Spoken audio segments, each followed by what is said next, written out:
Break Fix Podcast is all about capturing the living history of people from all over the autosphere, from wrench turners and racers to artists, authors, designers, and everything in between. Our goal is to inspire a new generation of petrol heads that wonder, how did they get that job or become that person? The road to success is paved by all of us because everyone has a story.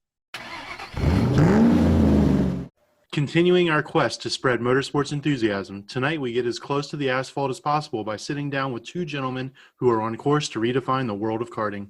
Our guests tonight are Dr. Anthony Cesaro, also known as Dr. T, a 23-year physical medicine and health expert with over 2 decades of motorcycles and road racing behind him. He has turned to the world of karting with his partner, Race Liberante, who started in karting at the age of 4 and 21 years later has won multiple karting championships, working his way into stock car racing, and is the reigning SKUSA Pro Tour shifter champion. And as always, I'm your host, Brad. And I'm Eric. So without further ado, we'd like to welcome Dr. T and Race to Break Fix to share their stories and talk about their latest endeavor, Race Factory USA, an all-American karting company and chassis builder. Welcome to the show, guys. Hey guys, how you doing today? So Dr. T, tell us all about your background, your motorsports history. You know, it's funny that you asked that question because my motorsports background started where races probably is now. I wasn't allowed to have any of this fun stuff growing up. It's a really brief history, to be honest with you. With my parents, we just really didn't have the money to do that, and I was a baseball kid. Well, I actually got to drive some cars and some bikes and did some things my parents didn't know about when I was younger. So that's where the decades comes in. It's a lot of fun. That's why I always wanted to do it. I just didn't have the money to do it, right? Like most kids out there. I started when I got out of school and doing some motorcycle road racing, ran some Ducati heavy twin stuff and Yamaha R6 stuff, jumped into some cars and had fun with that for a while and then just bounced around to different things. We've been doing some things here and there, always. So surprisingly, being a motorsports organization, we are very well versed in different disciplines, those being, karting, drag racing, rally, road racing, etc., even motorcycles. A surprising number of people in the organization are into bikes as well. So I saw Brad raise his eyebrows there as you were talking about Ducatis and other bikes. So you definitely got his interest. But I'm gonna ask the tough questions. The car question. So what kind of cars were you running? Well, we were running some M3 stuff, E36 M3 stuff. I still have that car. I did some dirt track with a patient of mine who said, "Hey, you race?" And I said, "Yeah." I said, "Come drive these cars." Can you do that? Sure, I can. So who would say no, right? So we just got in the car and we had some fun doing that. Did a little bit of teaching for SCCA. Some of the cars that I've usually had at least a Corvette. I have a 2018 Grand Sport Corvette now that we did a little bit of teaching in with that. Those are the highlights, I guess. There's been a lot of clunkers that we've taken around the track from time to time. So let me ask this question as a petrol head. What would be your ideal car? If I could have any car, and at some point I will have one of these cars, the Ferrari 458, and I know it sounds like a cliche, but I got to drive the V10 Audi, the Z06 Corvette, the twin turbo Porsche, the 430 Ferrari, and the 458 Ferrari at an Extreme Experience Day, back to back. I came in, I bought all the cars, and I bought extra laps in all of them because I wanted to A/B test all of them. And those two Ferraris were the cars. I wasn't crazy impressed with the Porsche. Sorry to all those Porsche guys out there. I mean, it's an amazing car, but that's not the one I think about. It's also not the one I have a picture of it in my office. I have of the 458. Now the 488's out. So, but that car was just amazing. Whether it was in manual transmission mode or paddle shift mode or just in automatic mode, the car does things that it does it before you think it. It's just amazing. So it's funny you mentioned you have it up on your wall in your office. So what was on your wall as a kid? All of them. All of them. They were all. There wasn't a space on my wall. It's really funny that you asked that question. We were just talking about this. Every year for Christmas, I would get Stock Car Racer magazine. I would not have it all year, but Santa would bring it for me when I was a little kid, right? And in my stocking, there would be Stock Car Racer magazine. And we watched stock car racing, and I was a big fan of Richard Petty. My grandmother was a big fan. Like I said, my dad wasn't so much into that kind of stuff. He was a low and slow guy, I call him, just chrome it, right? He's not a racer by any means. He's passed a couple years now, but he would laugh and agree with me on that one. But yeah, so there was that, and every once in a while we'd be able to get some Formula One or some open wheel racing. Every year we watched the Indy 500. Those cars, and then the muscle cars were always on my walls. I'm lucky enough to have a GT 350 Shelby, a couple other things too. So that is quite the collection there. Mm-hmm. Out of the motorsports that you mentioned, is there a favorite that you prefer watching on TV, or even let's say would prefer to drive in yourself? Oh, well, Formula One, of course, that would be a dream too far. I'm surprised Race isn't laughing out loud right now. But to be honest with you, the IndyCar series is better racing right now than Formula One is. And I wholeheartedly disagree. And I hope anyone who's listening to this, someone high up in the FIA, gets back to having us some grid girls to Formula One and everywhere else, because I don't see it as sexist. I see it as part of the show, right? You know, who goes to Monaco just to stay in a hotel room? You don't do that. So, well, no, nobody's going to Monaco right now with everything that's going on. Point being, granted, yeah, but that was before this whole thing happened. I'm like, no grid girls. What good is a grid walk? You know? So we're going to meet in the middle here and talk about karting at the end. But Race, you started in karting and have worked your way into cars. And then obviously Dr. T has been in cars and motorcycles and worked his way to karting. So let's talk about your background in motorsport. Yeah. So, you know, my name given being Race, it's been a family sport. I'm a second generation racer now. I believe I was 3 days old when I was first day at the racetrack. So it's been in my blood. It's what I eat, sleep, and breathe every day since then. Started racing at the age of 4. Got a go-kart for my birthday that year, and we started practicing a lot and started actually competing when I was 5, because I was the youngest you could be to compete. So ran the kid kart ranks, which is, 4 to 8 years old. Moved up to junior and cadet, and won a few championships locally. Started racing nationally. Started winning some more and doing pretty well. And by the time I was 12 years old, I was in a race car full time. We started with legend cars. Started doing some circle track stuff, doing some road racing stuff in the winter with them, with the series they had together in Vegas. Moved up from there to the ASA speed trucks. From there, ran super late models out at Irwindale Speedway in California. Won NASCAR Rookie of the Year that year. Our first year in the championship. Won a few championships in that, road racing the car as well as circle track racing it. And then when funds dried up with the family and I lost my Camping World truck ride, I decided to go buy a dirt modified and start racing the dirt. Something I always wanted to do. My dad hated the mud, hated cleaning, so went and bought one of those. I bought a clunker for $2,000 or $3,000 and rebuilt the whole chassis by myself with my crew chief Nick. We went racing for a few years. I got an opportunity to go back east and move to Mooresville and run with Ron Hornaday a little bit. And so I started learning a lot from Ron, trying to, again, still get my way into the NASCAR route. Learned so much working with Ron Hornaday, not only about on-track stuff, but setups and fabrication and things like that. And then after that kind of dried up, I came back to karting. I got an opportunity to race full-time again as a factory driver, which I spent a lot of time doing as a kid, doing a lot of development work for other brands. And in that hiatus out of karting, I was doing a lot of R&D and design work for chassis manufacturers. So that kind of dwindled into where we are now. That ride fell through a little bit. From there, I had a lot of customers and a lot of people kind of looking to me for advice and where to go next. And they kind of followed my path. The next step was doing what we're doing now, and that's Race Factory. So let me ask you this about the motorsport transition there. I don't want to make it sound like it's formulaic, but it's a similar story I've heard from other drivers, right? Karting and then, early dirt car stuff and oval and then, trucks and the NASCAR and so on down the line. Why that path instead of road racing and potentially going into IMSA and GT cars or something like that? Is it just because of how we're structured in the States, or is it just something you preferred from your family upbringing? So coming up through the ranks, we're starting to race legend cars, and that was honestly what we could afford. I don't come from a lot of money like a lot of racers sometimes do. I come from a very blue collar family. We worked for what we had. Nothing was ever handed to us. So, most of this stuff, if we had to fabricate on it, my father's a very, very smart man when it comes to race cars, a lot of long time fabrication background. So we had the tools. He already had a shop and whatnot. So the legend car thing and the stock car route not only financially made sense for us, but it was something we could completely do in-house with some of the specs on the cars. Fabrication was pretty easy. It's something I could learn, and it was something we actually had to, we always had a team with other drivers to help fund my racing. So before I got to drive, I was working and prepping other people's cars, and then mine came dead last, right? So and that's how we went racing. So that's, at the time, it's what we could afford, because even, I did a lot of testing in F2000 series and then Formula Renault, which is things like what Marco Andretti and a bunch of other IndyCar drivers came through. I was around that same time frame.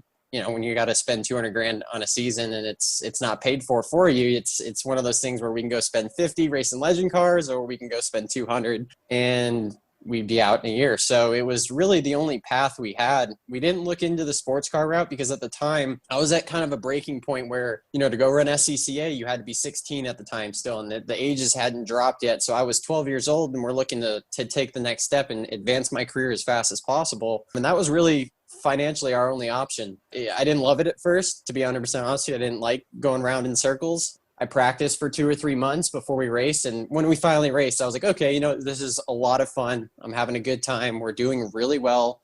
And that was just the path we ended up taking, because it's something we could do in-house. Again, it was something my father and I can completely do by ourselves. And it fit what we were able to do. This is just a curiosity question. Have you done any road racing at all? Yeah, so I did. I didn't race any Formula car stuff. So I'm from California originally, and I grew up 10 minutes away from Willow Springs Raceway, which is a historic facility in the West Coast, closest racetrack to LA. At the age of, 15, 16, I was a full-time instructor. I actually took some time away from high school to do that job. I went on independent study and was basically homeschooling myself for a while to go teach people how to drive race cars. I got to drive any supercar you could ever think of at a young age. Was in a lot of Formula cars testing, radicals, spec Ford racers, just anything you can put on a road course.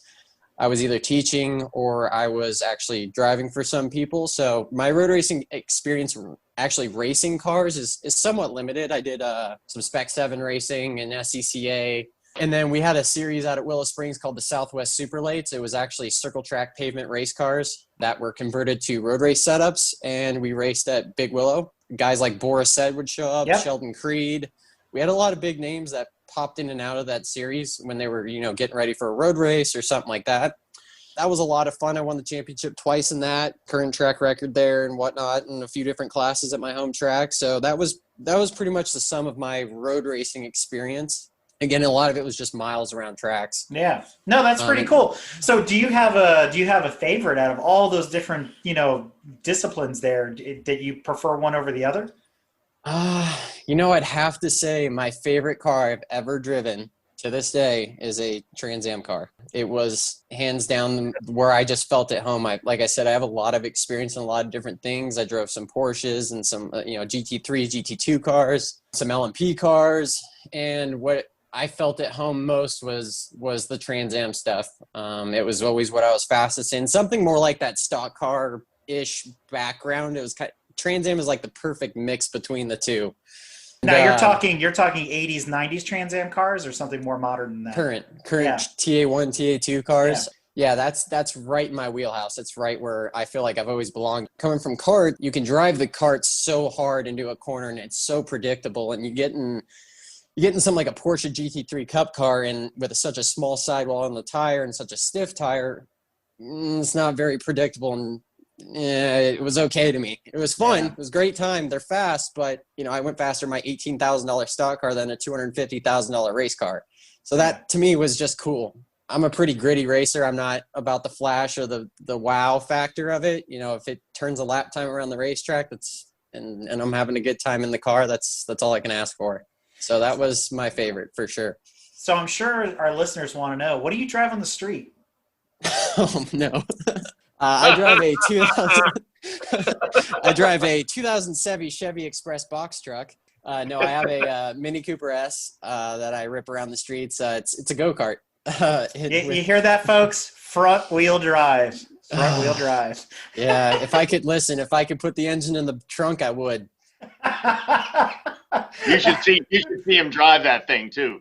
Well, I won't go too deep on this, but it takes a special kind of driving line to go fast in a front wheel drive, but that's an argument for another episode. We happen to call it fun wheel drive around here a lot of the time, but it's a debate for another time.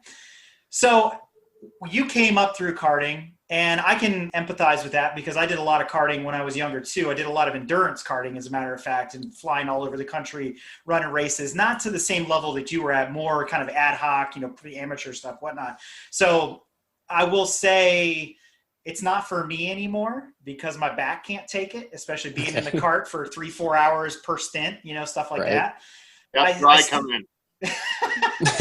but the allure is still there, right? And that's the fun part about how we all got together for this particular episode, having just come off track for about an hour and then bumping into Dr. T in the pits, working on your guys' cart and all that.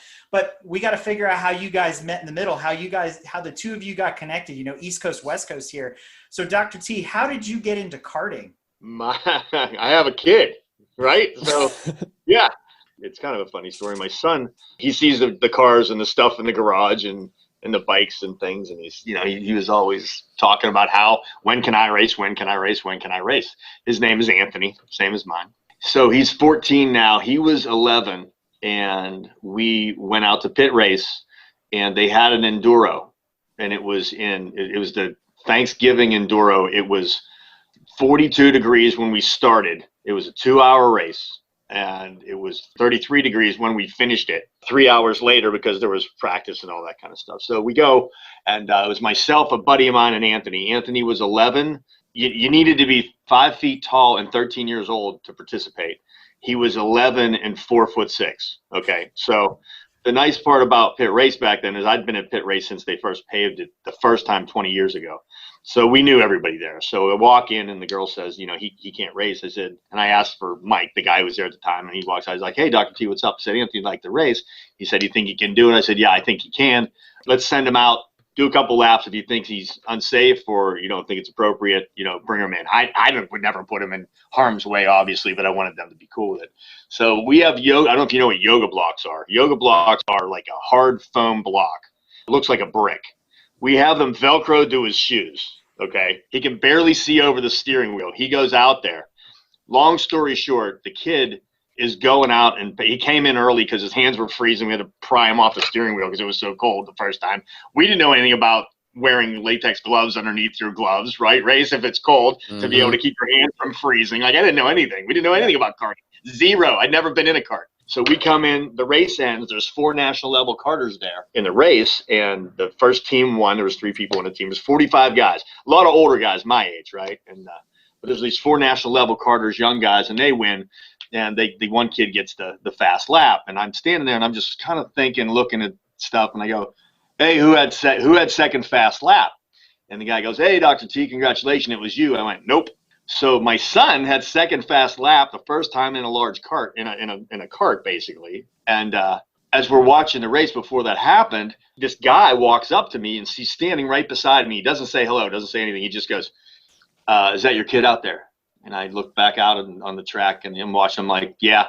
He pats me on the shoulder and says, this is going to be expensive, and walks away. Yeah, swear to God, right? So the funny part about that is his son drives for us now, and his name's Scott Glace, who's a good friend of Race Factory and of ours personally. So he wasn't kidding, by the way, 4 years ago that we would be up to our necks in what has become Race Factory. So where's the connection between you and Race Liberante? So we gotta use your last name to not get people confused. Clearly, I do not have the pedigree. This kid has. I moved out to Mooresville for a few years and then ended up moving up to Pittsburgh. And the team I was driving with previously was based out of Erie, Pennsylvania. So it was kind of a good middle grounds. My girlfriend's from Pittsburgh. So it was kind of making sense why I should relocate to that area. So I actually started coaching and training Dr. T and his son, Anthony.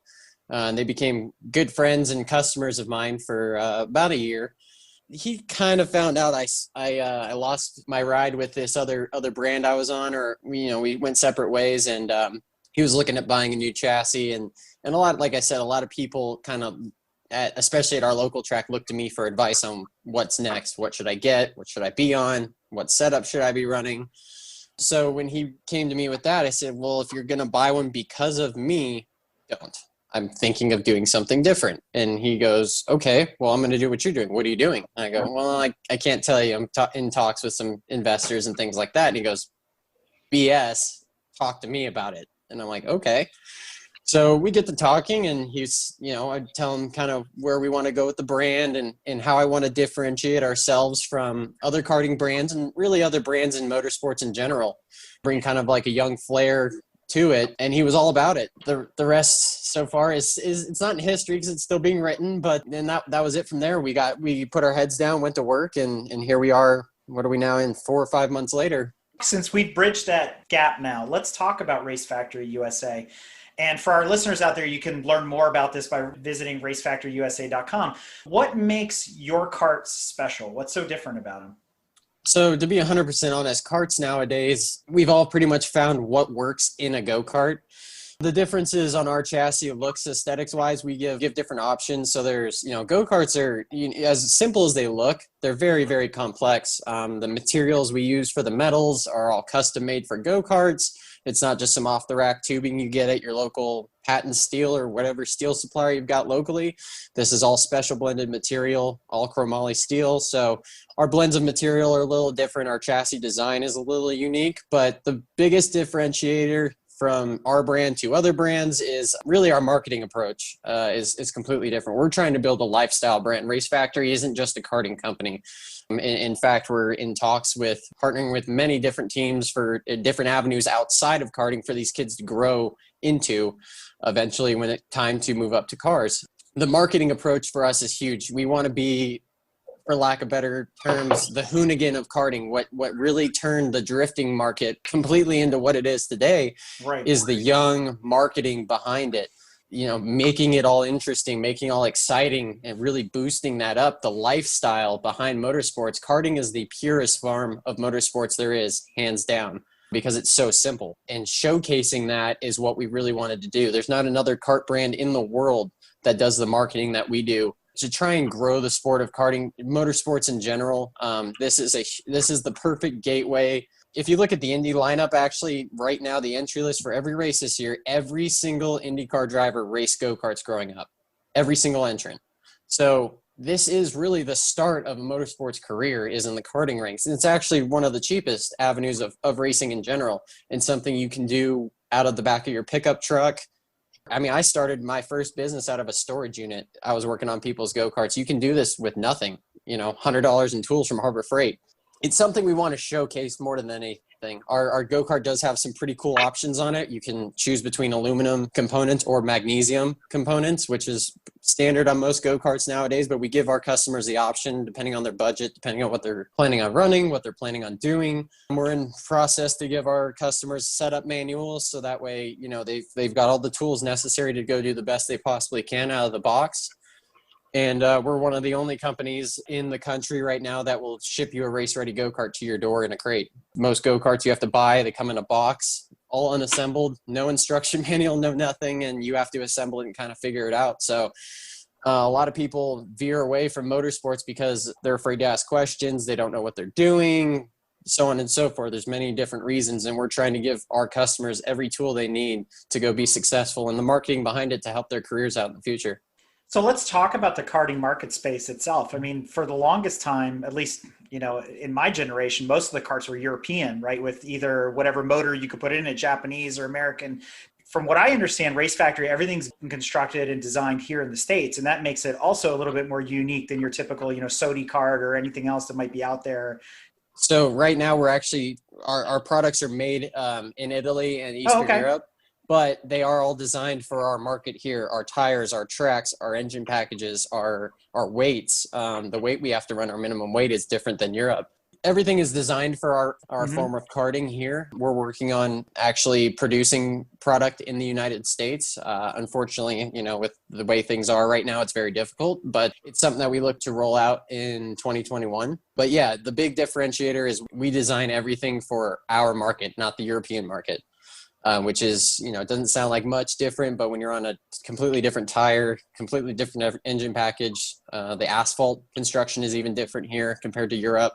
as well as the weight of the class. It makes a big difference when we're just talking about a different blend of material or a different, 2 millimeters here, 2 millimeters there, because everything's right. It's not a car. It's all shrunk down. So a mil or two is all it takes to make or break it. Let me be relatively clear about what's happening here. I have a career. I don't need another career. I don't need another business. So my point being, and one kid's enough to be honest with you, but my point being, no more kids, but the point being, when Race and I started talking about this, we have a natural affinity for each other, number one, meaning that like we're always jabbing each other. We're always like, we've become friends, and that's a really wonderful thing from my perspective. He may think otherwise, I'm not sure. Anyway, so point being, this guy's the real deal.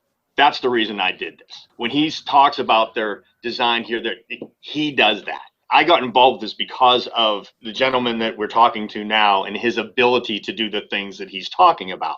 I didn't want to own a kart company. I'm loving what we're doing now, but you know what I'm saying? Like, if you got a guy that's really good at this stuff, this becomes an option, and it became an option for us to do this. What I've always been good at in my career, and I've owned 10 offices in 6 states, I've owned other companies and other things, I've always been exceptionally good at finding good people. You got to go through a lot of them, but when you find the right people, that's what makes the company great. So I kudos and credit to my friend and partner Race for being able to do the things that he does, because he teaches me every day, right? And I think it's funny, I've been practicing for 23 years, and I'm 53 years old. He's been in his career for 21 years, and he's 25. So, do you know what I'm saying? It's a very interesting thing that we do together. This teamwork that we have is very, very special, I believe. He is truly the man when it comes to these things. Every day, he just blows me away, his knowledge base and what we're able to do. I ask him a lot, you sure this is going to work? And he says yes, and now I trust him. Because in the beginning, when we're ordering all this stuff, because the designs are his, the types of metal and how it's put together, and when he talks about it's built for us, it is built for us. There's no doubt. He talks about things like he has an engineering degree. I just wanted to put that out there. This guy's the real deal. And I barely have my high school diploma. I knew that too. I don't bring that up. I was expecting him fully to make a whole analogy about you being a truffle and he was the dog or pig sniffing it out or something, but we'll leave that where it is. At any rate, so this is really cool, actually. And I'm in awe of what you guys are doing, because to me, having come up through karting at a much, many, many years ago, it was always the same thing. It was always the same karts. It was the same engine packages. You knew when you got a dog, though, when it was built out of full weight steel, and you're like, what the hell is this thing that they drug out of the back alley? But, this is cool. And I got to see your guys' kart up close. And I did notice that there are some things that are unique. And I think those probably come from your experience of racing to say, yeah, this didn't work. I didn't like the way this worked when, I was running somebody else's kart or somebody else's chassis. So I definitely saw that when I had eyes on it. And I'm sure other people probably will pick up on that too, that it's not the same old run-of-the-mill go-kart that you're used to. But I want to switch the topic a little bit. And I want to talk about two things.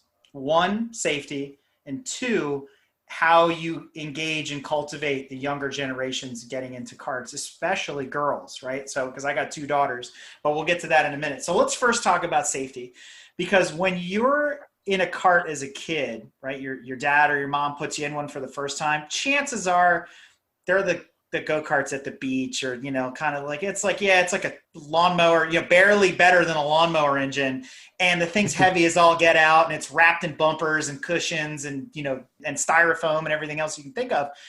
So you get a taste of that thrill of that speed and all that, but it's not the same. And as you move up in karting, they get faster and faster and faster, and you go from direct drives to multi-speed automatics to shifter karts to ethanol to whatever. I mean, whatever you got out there. I ran mixed class, methanol, 2-stroke, the whole 9 yards, right?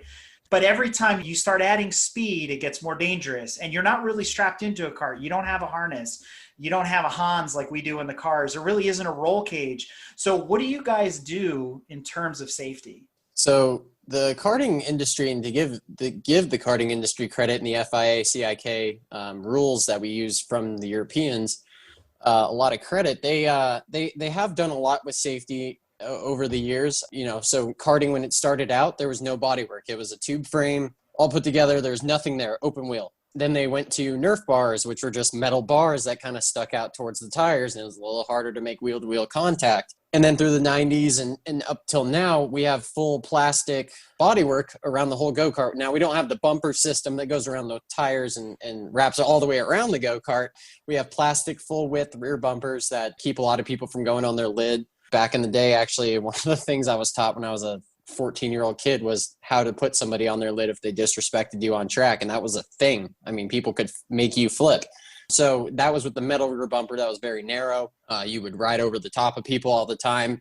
The new plastic bodywork keeps it more bumper to bumper as long, as far as on-track contact. And then the suits, the racing suits, I work closely with a company called Liquid Sky, manufactures skydiving suits as well. They have material that if for some reason you do get ejected from the go-kart and you're sliding on the pavement, it slides, it doesn't tear. So we don't allow fireproof suits in karting anymore because they would just tear and it would rip your skin up and things like that. So the suits now slide on the asphalt much better if you do for some reason end up upside down or on your lid. Nothing really stops somebody from driving it themselves into a barrier, but some of the insurance companies have mandated different things. We, like our home track, we have huge bags full of hay, I think they are, that, worst case scenario, you plow into one of those, you might bend the go-kart up. But, honestly, I haven't seen an ambulance ride at a kart track in about, I see one every 7 or 8 months, and I'm at a racetrack every weekend. So the safety of the sport, yeah, although it's not the safest thing in the world, because you're right, you're not strapped in, there's no seatbelts, and it's actually safer that we don't have seatbelts because you do need to be able to roll out of a go-kart if you do end up upside down or something like that. It's still not nearly as dangerous as a sport like motocross or even, soccer at some point. I've seen more injuries in ball sports than I do in karting most of the time. The safety gear, the helmets, Arai, Stilo, so many of these other helmet companies that we all use in race cars have done so much for the karting world on their karting helmets as well for impact and things like that. So the innovation of safety has really gotten so much better even in the last 5 years for karting. We have pushback bumper systems now on the front, so that way you do slam into somebody, it pushes your bumper back instead of all that force going into the next guy in front of you. So yeah, although it's not necessarily, I guess, the safest sport you could ever do, it is leaps and bounds from what it used to be, and it is becoming safer and safer every weekend with everybody working together to innovate the safety side of things. And Dr. T, I want to direct this one at you because I know you're a chiropractor, if I recall, so you can correct me if I'm wrong. Yep. Head and neck restraint is a big thing for us in road racing. So we talk all the time about Hans, Simpson hybrids, all sorts of systems that try to keep the driver from basically having a whiplash type incident that would cause them, either to get killed, like Dale Earnhardt is an example, or to suffer severe injury due to an impact or something going on inside the vehicle. Now, having been in plenty of kart races where I've been nailed by somebody and you get that sudden either jolt forward or maybe somebody dropped anchor in front of you and you just couldn't avoid them, or maybe you had to go off road to avoid an accident, there's always that just severe jostling. You just don't have anything. Number one, what are some things you can do maybe to help either subside the pain, maybe some PT, from your perspective, or is there some sort of system, something similar to a Simpson hybrid that would work in a karting scenario? The issue that we had, unfortunately, with Dale was that in a frontal collision of significant impact, the head, think of your head as a bowling ball, right, on a stalk attached to the rest of your body. An object in motion stays in motion until acted on by another force, right? So the head kept moving forward. The belts that hold the upper torso, the 5-point belts, unfortunately did their job and held him in the seat. The head kept accelerating forward where the torso stayed where it was. And it resulted in what was called a basilar skull fracture. And what happens is that the bottom of the skull ripped out, unfortunately, and he was killed instantly, which was a good thing in those types of incidences. In karting, because we're not restrained, those types of things, I can't say can't, but there's a very, very, very, very small chance that anything like that could occur. The whiplash is definitely something that can occur. And because of that, you've seen the neck braces that people use, like the EVS, just the foam. The foam ones are great. The problem with the foam ones is that they limit your range of motion as far as when you're in the cart, if you're looking side to side or what you're doing. But the idea is to stabilize the helmet onto the shoulders such that you don't get large movements forward, backwards, and actually in any range of motion. Also, too, an impact on the top pushing down can cause what's called a maximum compression, either fracture or injury. But I mean, you literally have to land on your head, straight on your head for that to happen. So possible, again, possible, unlikely. The Simpson hybrid system, it's actually not a bad thing. People don't use them in karting because I think they don't see the need for them necessarily. When that first came out, I was a little skeptical, to be honest, as to, and a lot of guys use them in the ride-alongs, right, when they're teaching, and you may actually do that yourself. They're still with a 3-point belt, like in a passenger car. I have my doubts. I know it's been tested. I know it's better than nothing, and maybe that's the best we can do in that scenario. In karting, maybe that's something that could be, definitely could be used. I don't know that it's necessary. I think it's kind of overkill based upon the other things that we're already using, because you just don't get those forward acceleration injuries where the skull is moving and the torso is, because you get hit. If you go to the front of the go-kart, you're going out of the front of the go-kart. Not, and I've never seen that, but I've seen it. My son shows it on YouTube all the time. So I don't know if that was from years ago or whatever it's from, but he's like, "Hey, Dad, look at this." I'm like, "Don't let your mother see that. Whatever you do, because that's a bad idea." So what you said, I think there's a place for all of that. I think that what we have now, the motocross ones are interesting. Not to go drone on about this, but the motocross ones are interesting because they have a piece that goes down the back and in the front of the chest, or the torso, front and back of the torso, which limits posterior and anterior movement. But then again, you can't really use it because I have one. Safety is incredibly important to me. My son's 14. It's incredibly important to him as well. But I always say there's two kinds of people. There's people with kids and people without kids. And I didn't have my son until I was 40. And you just don't get it until you have a child. And it's nothing against people who don't have children. I think about that myself every day. But whether this was a good idea or not, you know what I'm saying? So, to add to what he's saying, though, safety-wise, we do have Liat braces, which are used highly in motocross. Basically, the same neck restraint you see in motocross riders, they make a mimic product for karting. Liat, EVS, Alpine Stars, the list goes on and on. They all make a neck brace to where your head can only go so far down and so far back. It's not mandatory at the national level. Personally, I don't wear a neck support. I like being free to kind of move around. You should, but he should. I know, and it's funny you guys bring that up because I had a Sparco one because I'm a Sparco fanboy. So I had the big thick one designed for cars, and that was great for karting because it was a little extra. A little bit of extra thickness underneath my helmet, which means I didn't move that much. But what's funny is in the car world, those neck braces or neck collars or whatever you want to call them, they're actually seen as no good, at least in our world. They will not pass muster. So you're forced to either use a Hans or something like a Simpson hybrid. So yeah, but it's interesting to see the overlap there, what works and what doesn't. Let's talk just very quickly from your professional perspective. What are some things you can do as a karter from a physical perspective, either to train and get ready for a race or to help ease the pain after a race, like in your neck, your back, things like that, if you were in an incident, or just the physical conditioning you need to, not be overly bruised, damaged after a race? Yeah. You can't be too prepared for karting, especially as myself being older. Cardio is incredibly important, but it's more overall muscular health, if that makes sense. It's tough to be squishy in the kart. Bigger guys will have problems with ribs specifically, especially when you're trying to learn to drive the kart. It becomes really, you guys know what I'm talking about, but for anyone who's listening, it becomes really hard when you're being thrown left and right all the time. So it's usually about the ribs and the torso. You got to have, I know this isn't the question, but the first time I ever drove a kart, it was a KT100, and this was 4 or 5 years ago, and I didn't have a rib vest. So that rib was broken that day. That was fun. And there's a whole story that goes with that. Race knows it. I'm not going to tell it here, but general conditioning is incredibly important.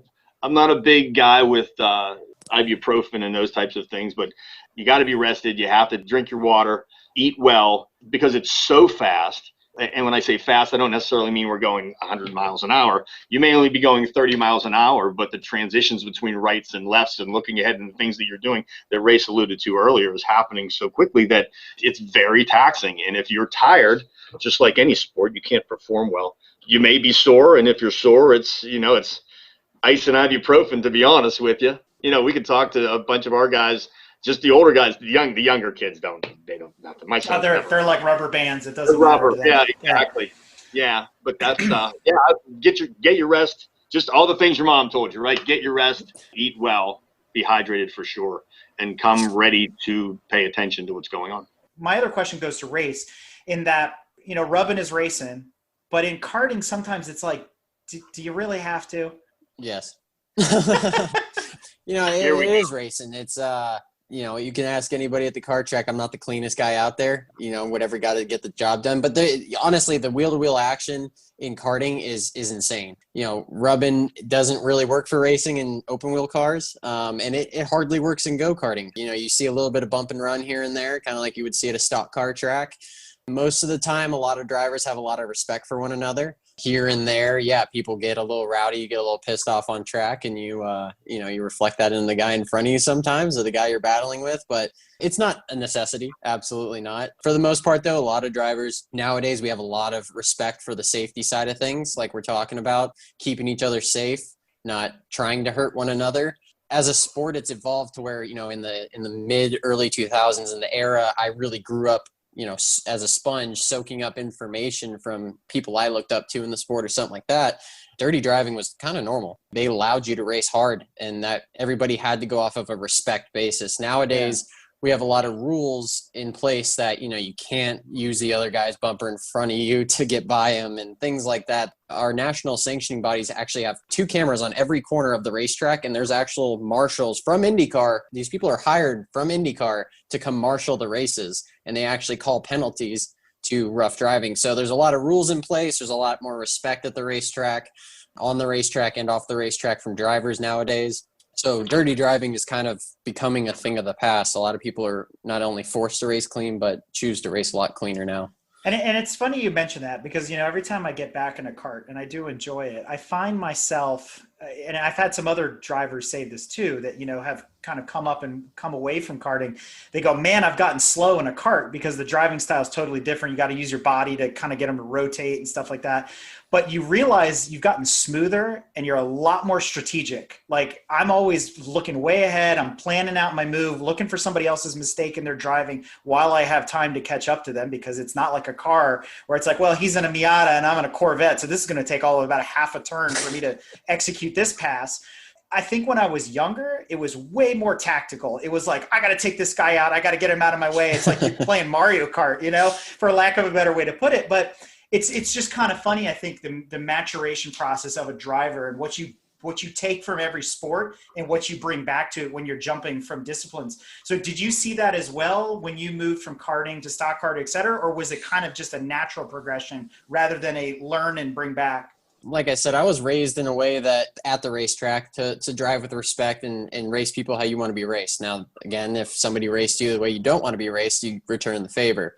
But through my racing career, the stock car world, those guys will flat out put you in the wall when there's 10 grand to win on the line. You know what I mean? Because, people raced like we did. We raced paycheck to paycheck every night. Yeah.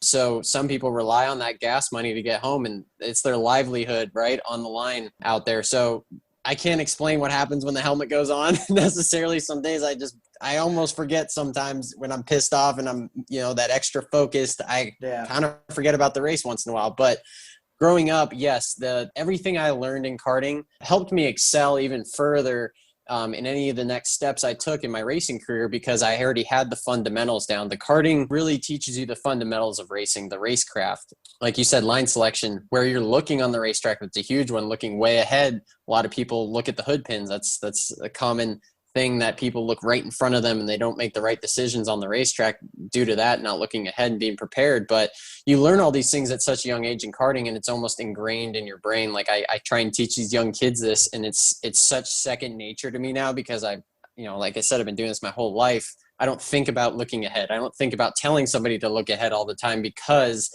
it's just in my nature now. It's just something I do. You know what I mean? So growing up in karting, I've trained a lot of racers that started in cars, and I've trained a lot of kids that went from karts to cars. And every single time I can tell when a kid came from karting first, because he knows the fundamentals of motorsports from karting. The racing's closer. Everything's happening much faster. You can talk to any Formula One driver. They'll all tell you the best training tool for a Formula One car is a shifter cart, because everything happens now. There's no second to breathe. There's no second to stop and think. Unlike a race car track, sometimes you have, a place like Mid-Ohio, you're on the backstretch for 15 seconds. You got plenty of time to take a drink, do whatever, right? Karting, our longest straightaway, we're on it for 6 or 7 seconds. And most of the times in a shifter cart, you're banging gears the whole way down the stretch. So everything happens much quicker. Your hand-eye coordination gets better. There's just so many benefits to the karting side of things. I actually work with James Hinchcliffe once in a while, Connor Daly. They all come out, and still during the whole pandemic when racing was shut down, you saw all these IndyCar drivers back in go-karts to work on their hand-eye coordination continuously. It is still it's a strong training tool. It's a great learning tool for young racers that are looking to progress into something different. It's even good for older racers that maybe, do SCCA club events or track days or whatever to get in a go-kart, because they can learn so much that will just do nothing but help them in their racing careers. I do think, though, you're right. Racecraft is a big one, and traffic management is another one. And dealing with cars in close proximity, it all translates to, bigger cars and other forms of motorsport. I think, though, what gets lost in translation is the physics, is the weight transfer, actual suspension, right? Because a cart and a car are nothing alike in the same corner at nearly the same speed. Let's say you could do 50 mile an hour in a shifter cart around a slow corner. You do the same in a Miata. They're nothing like each other at that same speed. You know what I mean? So Absolutely. So it's kind of interesting. Fundamentals or otherwise, you still have to relearn every discipline you move to. You're always building. So I just wanted to kind of reinforce that point that we're always learning. And even though one discipline doesn't necessarily mean you know all of them, right? So it's always good to branch out and learn new things. The funny part about that is I was never in a kart until Anthony decided he wanted to do go-karting, and we did that. So, I was used to doing relatively well, right? So I had a natural affinity for driving things. So karting, oh man, this is going to be easy. I get in a kart, I'm like, wham, 18th. Wait a minute. Like, what? How did that happen? And Race loves to point out, stop driving it like a goddamn car, because that's what's ingrained in me, right? So, I say this all the time. I even have, this is one of the quote for me on the website is that coming from cars, I didn't realize what it takes to be able to succeed, drive, pilot, at any level of karting, not to mention the highest levels of karting. It's a true art to be able to do that. And my son now at 14, who is a junior champion at our local track for the last couple of years, he is so much better than me now after all these years of my racing in general, in racecraft, maybe not in racecraft, but as far as being able, he's 14, he doesn't think as much as he should. Just being able to pilot that piece of equipment, he just has it in him. And it's not necessarily him, it's because he started here and now he's able to go and do whatever. He tested an F4 car last weekend. So it's the first car he's ever driven. He's never driven a car. And not to belabor the point, but I do think, since we're talking about, disciplines and how they overlap each other, I do find a lot of times karting and autocross are very similar, because in order to be fast in an autocross, you have to be imaginative and you have to be able to reinvent the line a lot of times, because if you're driving gate to gate or cone to cone, you're doing it wrong, right? You need to be able to see the path. And that's where driving in cars and going to karts doesn't work, because what they teach you in cars is be smooth, do this, weight transfer. And it's all about managing, let's say, an average of 3,000 pounds around a corner. You can't just chuck it in there because it doesn't work like you can do in a kart or in an autocross or whatever. And I also relate it to what we commented on earlier about front wheel drives, because a lot of people don't understand how to drive front wheel drives fast because they're similar to karts. You got to chuck them in there, anticipate some understeer, and let it put itself where it wants to go, and then rocket yourself out of the corner. You're doing all that other stuff, this and that, and the principles of road racing are the same. However, and not to go too far off the deep end on this, it's just a different driving style, right? But they all culminate together in this melting pot of experience. And karting, again, is the beginning of all that. So let's talk about getting kids into motorsport. I got 2 daughters, and my eldest, by the way, she's like a giant. You're talking about Anthony being 4'6" at 11 years old. My daughter is 4'4" at 6 years old. Right. Oh my God. Yeah. So I'm ready to put her in a cart, man. I mean, like any minute now. So I hate to say though, my littler one is more inclined, more into cars and mechanically inclined. However, I think there's an interest there. You know, I kind of stuck her in some Power Wheels in an early age to try to get her, you know, excited about the idea. How do I get a kid engaged in karting? And number 2, motorsport is, let's just face it, male dominated. How does karting cultivate a female side of the culture and invite them in? So I'll pass that to Race. So it's actually a funny story. So my girlfriend's little sister is one of the best shifter kart drivers in the country right now. She's, I think, ranked 20th out of a couple thousand. She's been karting since the age of 4. I think, you know, getting children, girls, boys, into karting in general, you know, like you just said, your youngest one, you know, she's got that inner to go race and do something or be around cars and the interest inside of it. The best way I can answer that question is the racing industry in general, whether you're going into cars or karts, is just so inviting. I was raised at the racetrack, and the core values I learned being raised at the racetrack, the discipline I had that my father made me learn at the racetrack, the dedication I had to have, all of the life lessons I learned, the friendships. I mean, I don't even talk to my friends from high school anymore. All my friends are at the racetrack. I mean, that's family to me. This is true. But hopefully one day a father, I don't see raising my family anywhere else but the racetrack. I mean, the work ethic I was able to learn and just anything I just spoke of at the racetrack was just so important to me. I mean, I don't think I'd be the same human being if I was never introduced to racing. And that's honestly why we did all this to start. This is why I'm so passionate about motorsports and just an enthusiast in general about racing, because just I couldn't imagine who I would have been, what I would have gotten into, the trouble I may have gotten in if I wasn't disciplined enough to take my racing career seriously or be so in love with it.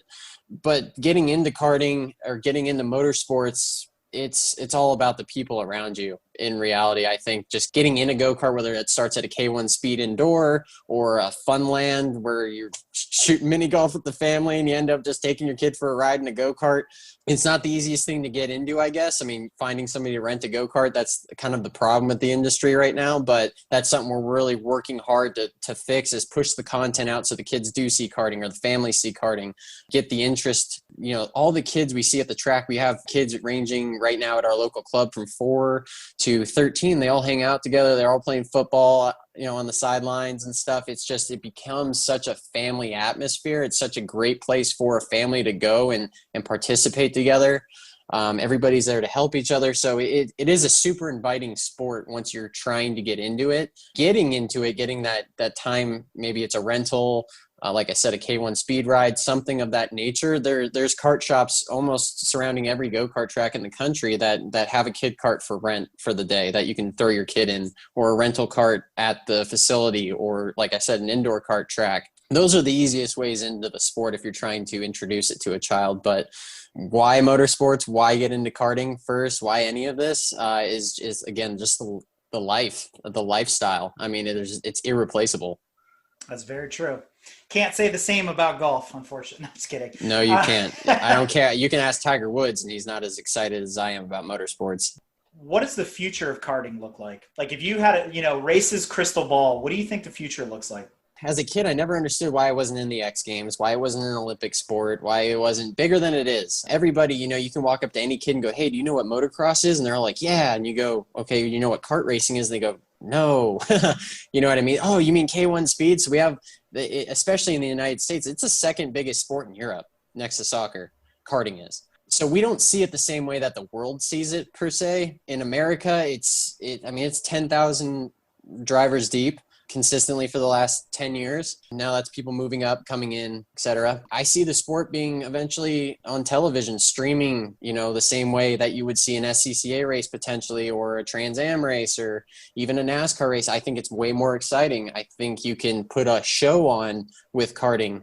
People often move up to cars and they go, man, this is boring compared to being at the kart track, because the racing's just, honestly, it's just not as exciting. It's not as, there's not as much contact going on. I think karting is more of a show than honestly any other form of motorsports on four wheels, personally. So when we get our promoters together and we start really working together to grow the sport, I could see the future of this being on television and having a professional side of karting. Because if I'm being honest, I think I work harder to be at the professional level of karting than most race car drivers do. It's way more physically demanding. My hand-eye coordination has to be twice as good because everything's twice as fast. The work ethic's there from everybody. The factory, and now as a factory, we put in tons of R&D work, and really the only people we're showcasing it to are the people within our industry, which is why our focus is more so on the social side and getting people into karting and growing this sport.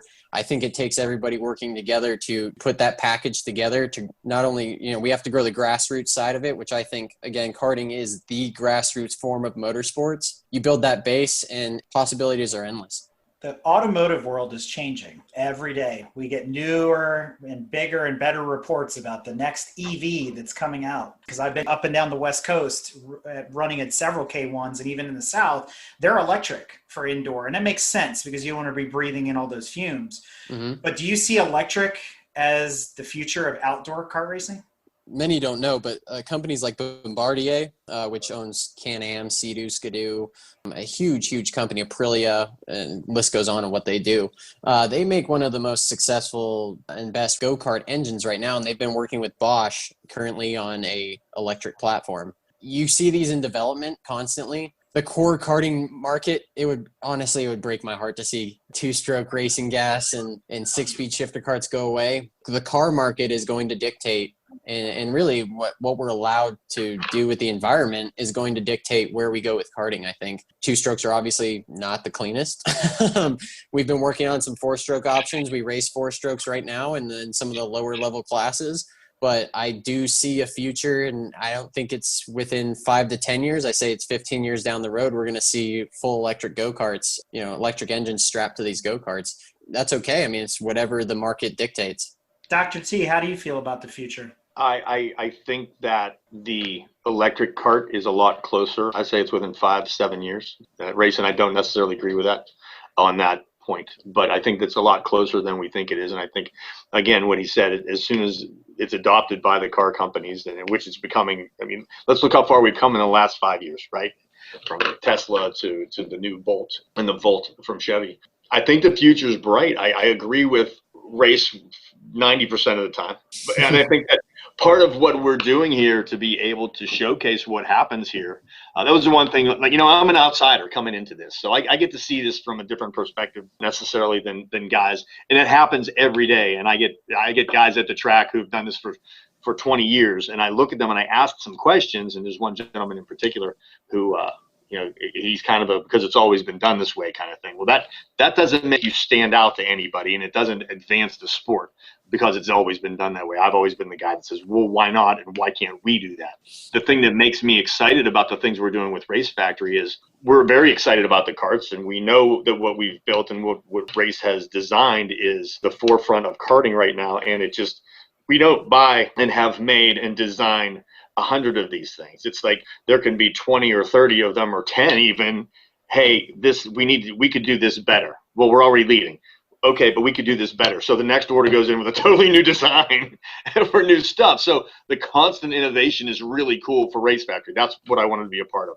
I also wanted to be a part of this as far as the branding of it, right? Because Race Factory really needs to be about bringing new people into the sport. The fact of the matter is there's no real marketing to people who aren't in the sport. Right. So step one of this is being on your guys' show right now, right? In your podcast. Literally, it's literally where we want to be and what we want to do, because If you can't get the new idea to more people, then you're not going to grow. I don't have any desire to do what's always been done. I've always innovated to a point, even in my physical medicine clinics with medical doctors and nurses and chiros and like all those types of things. So I'm excited about the possibilities. And to be honest, it's a level playing field. There's nobody doing this stuff. We are tasked with getting out what we're doing to more people to be able to bring them in.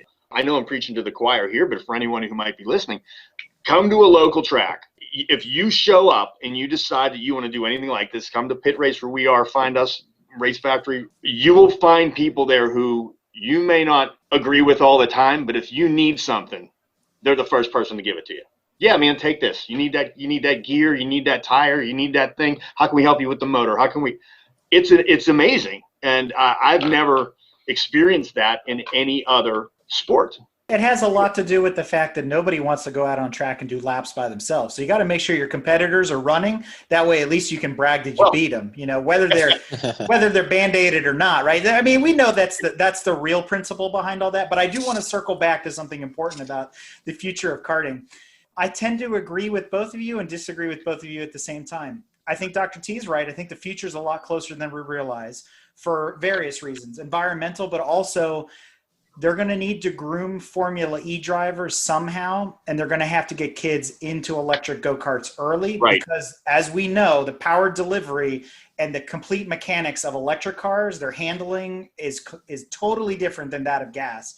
The torque curve, all of it. So though the principle of karting is the same, having driven both, and I'm sure, Race, you have too, it's just a night and day difference if you take the handling off of the table. Outside of that, it's especially important that we're talking, right? The karting world and the automotive world are talking right now, you know, at least through this medium, through our podcast, because we have the challenge of keeping motorsports alive from a grassroots perspective, from the club racing perspective, from time trials, from high performance drivers education and all that, because as sports cars start to disappear, as the manuals start to dry up, as the two-door coupes are gone, and now we're going to electric SUVs and Ford F-150s and all this stuff that's coming out, it means less and less cars, except if you're into old cars, are going to be on racetracks. And where do outdoor karting tracks generally live? At racetracks. And if racetracks aren't profitable, then the kart tracks aren't going to be around either. So we have this weird, and I hate this phrase, symbiotic relationship. It's mutually beneficial to both of us that both sports continue, because the karters go into cars, the car tracks need to be available to make the karting exist, right? So again, it's a whole ecosystem at the end of the day when you're talking about four-wheeled racing, right? Motorcycles is a different animal, but still related, like, you know, adjacent to what we're doing. So again, it's important that we continue to spread this enthusiasm, and I think you guys are on the right track. So I don't think the future is bleak in any way. I just think that people have turned their attention to other things and maybe are distracted. I guess the bigger challenge that we all have is, how do we bring people back to motorsport? I can answer that. I mean, like I said, I think what we're trying to do is going to do that, meaning the social media side of things. So if we look at the automotive industry as a whole, karting or car racing, it's dominantly run by middle-aged, older people. You can say boomers. Easy now. Boomers. Old men and women.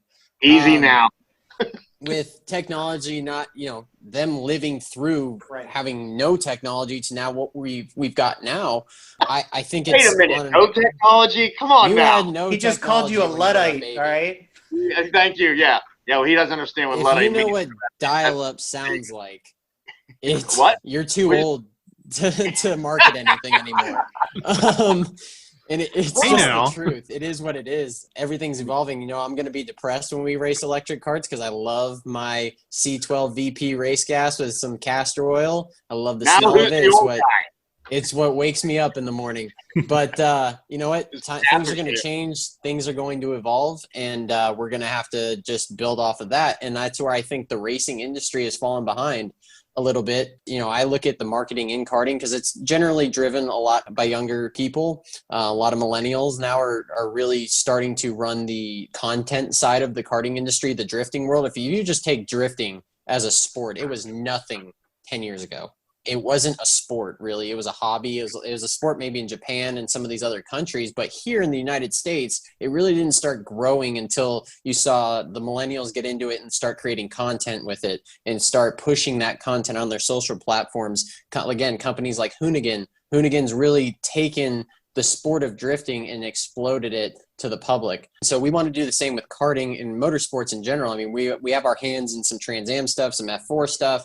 We're always trying to give options to the racers to move up and help market racing in general. But I think it's all in the marketing. Podcasts are huge. You know, what you're doing here. Like I said, we talked before we were recording. I had my own podcast for karting. Pushing content, I think, is what's really going to drive this motorsports to the future.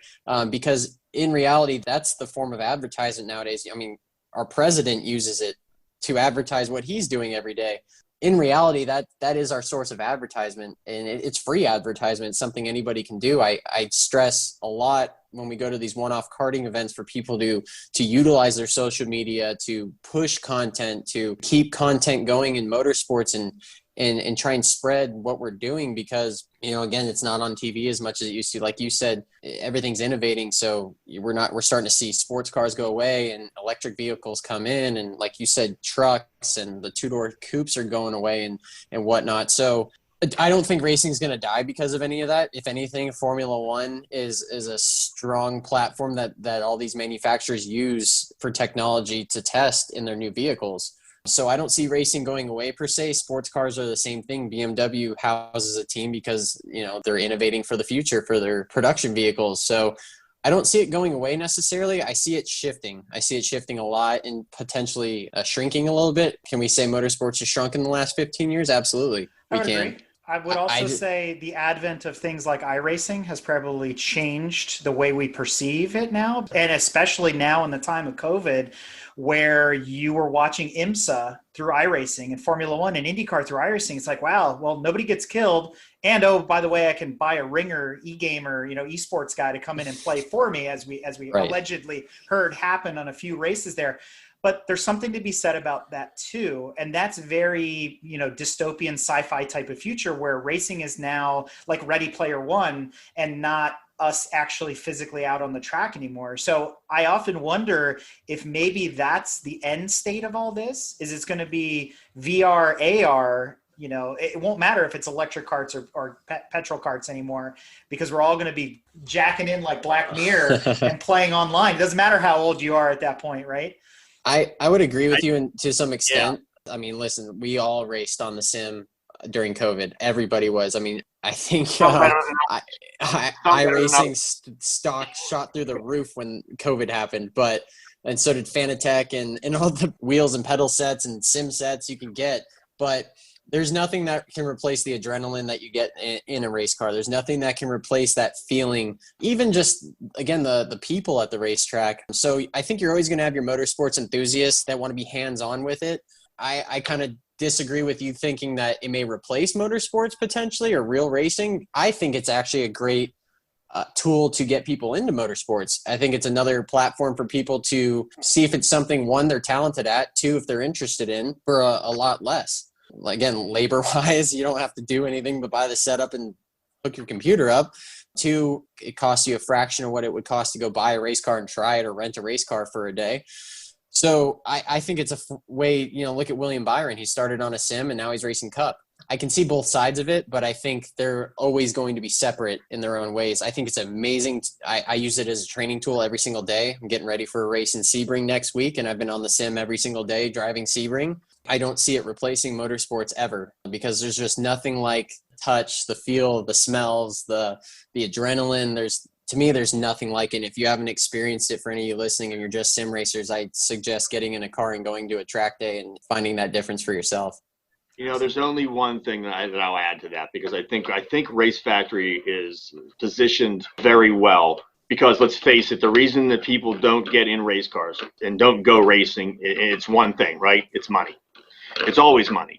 Now, the VR world has proven that there's still interest there. You couldn't buy a headset. You couldn't buy a wheel. You couldn't buy during COVID.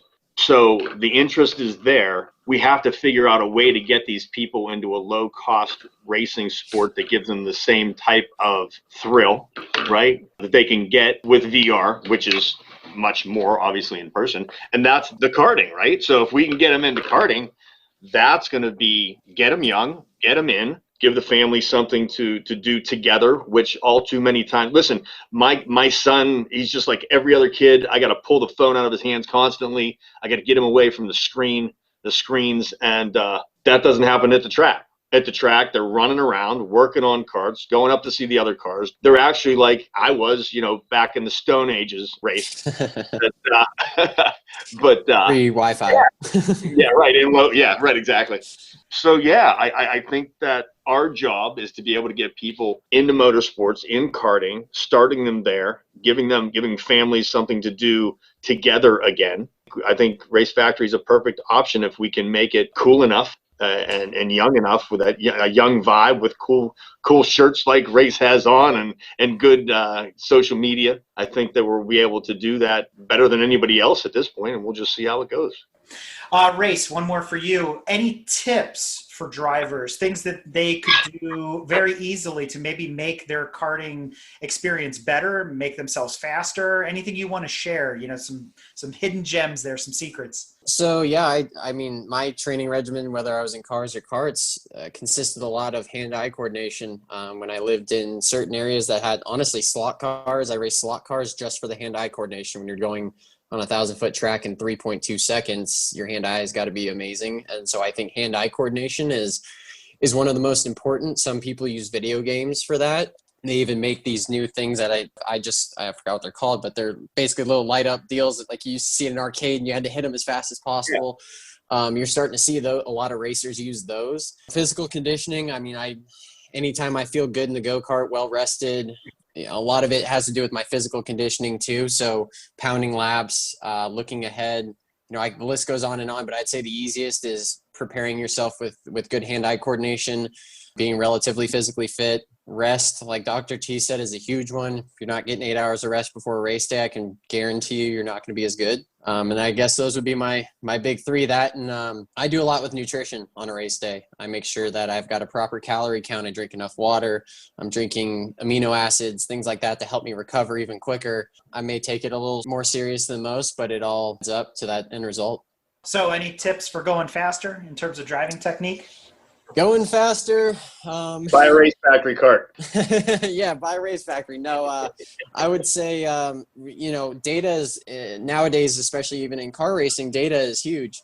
And I would say being disciplined. I work on Anthony, Dr. T's son, a lot with his data. And I would say just being self-disciplined, being able to self-reflect on what you're doing out there, utilizing your data to the maximum potential to really go back and reflect on what you're doing different. But as far as on track to make you better without any of that stuff, I'm a firm believer that you have to find the limit and then dial it back 5 or 10%. So I'd say go find that limit. Don't be afraid. All right. So the last piece here, I give you guys the opportunity to say anything that we didn't talk about and an opportunity to thank any sponsors, partners, anybody you want to mention at this point before we kind of wrap up and close up. I do want to make a strong point that Race Factory is not just a karting company. We are a motorsports brand. And, I'm actually outside of home. I'm here in Atlanta doing meeting with some teams for Trans Am racing.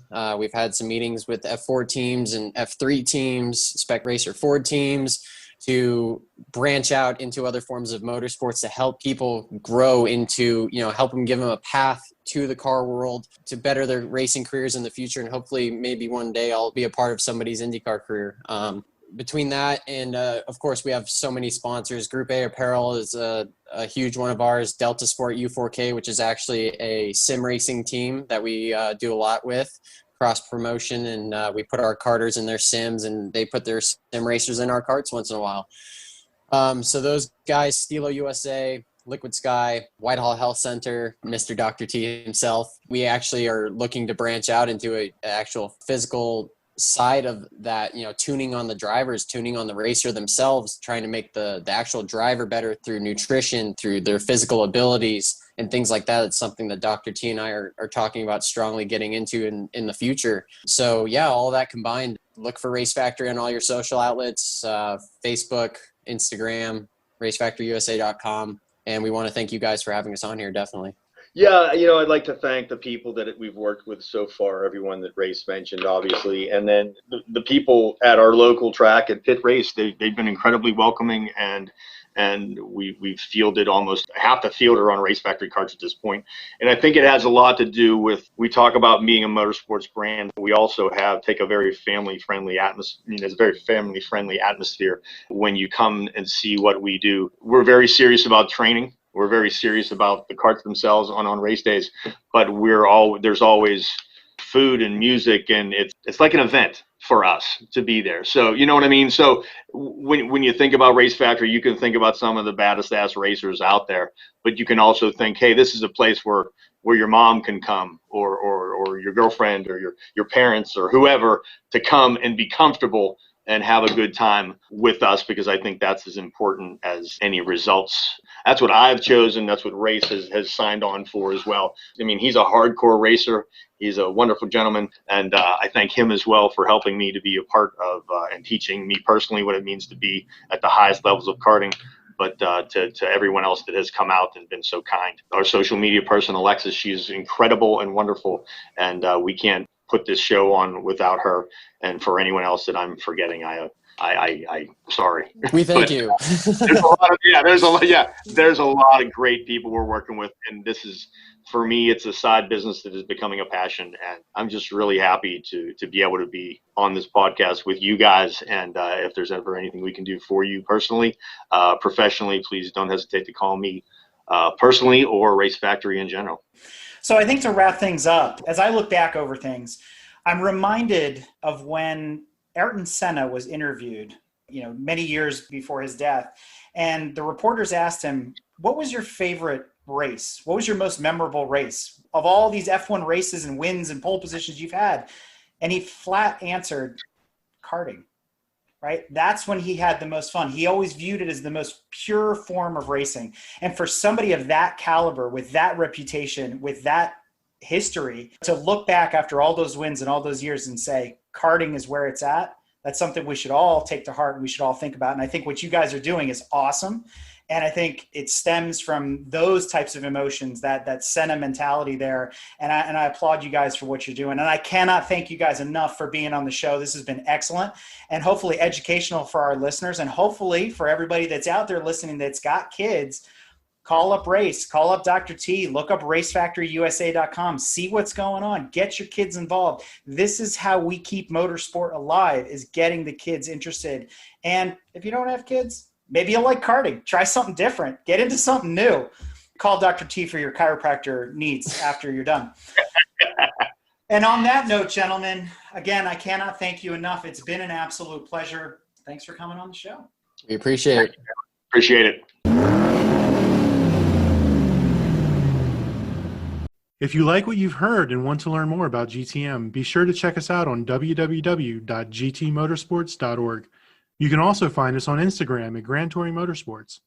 Also, if you want to get involved or have suggestions for future shows, you can call or text us at 202-630-1770 or send us an email at crewchief@gtmotorsports.org. We'd love to hear from you.